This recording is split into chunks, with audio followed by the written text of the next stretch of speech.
Бул эс алуу жайына Кыргыз-Тажик чек арасындагы куралдуу кагылышууда курман болгон Баатыр уулу Абсамат Жекшенбековго арналып жасалды. Ысымы ыйгарылган Гүлбакта мекендин бейкуттугун сактоодо баатырларча курман болгон Абсамат Жекшенбековдун эрдиги дагы бир ирет даңазаланды. Ал чек ара кызматынын атайын даярдыктагы бөрү отрядынын көзгө атар эле.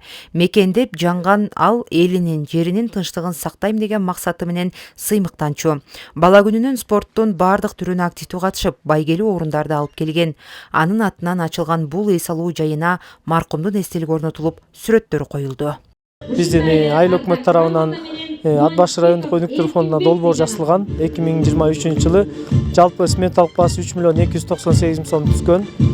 Ошонун негизинде комиссия тарабынан жактырылып, 2024 жылы ушу скверди сейил багын куруу иштери толугу менен бүткөрүлдү. Аталган эс алуу жайынын ачылып баштаганынан бүтүп, минтип ачылуу аземи болгонго чейин тикестен тик туруп каралашып келген албетте Абсаматтын үй бүлөсү. Мекен үчүн курман болгон инисинин аты унутулбай, келип эс алган ар бир адам анын жасаган эрдигинен маалым болсун деп кыялданам дейт агасы. Бул сейил бактын ачылышы башталганына 2 жыл болгон. 2 жылдан кийин ушинтип бүгүн ачылышы болуп бүтүп, ачылышын ачып жатабыз.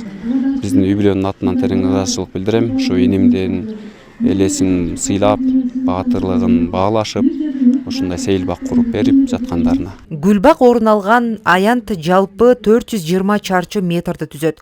Буга чейин бош эле турган жер эми минтип жаркыраган эс алуу жайына айланып турат. Абсамат Жекшенбеков өзү билим алган Анварбек Чортыков атындагы орто мектептин короосунан орун алды. Бул эс алуу жайынын ачылуусу айыл эл үчүн дагы абдан жагымдуу болду. Турган ушул жер какыраган эле объект болуп турчу эле, эчтеке жок. Таш басып эле.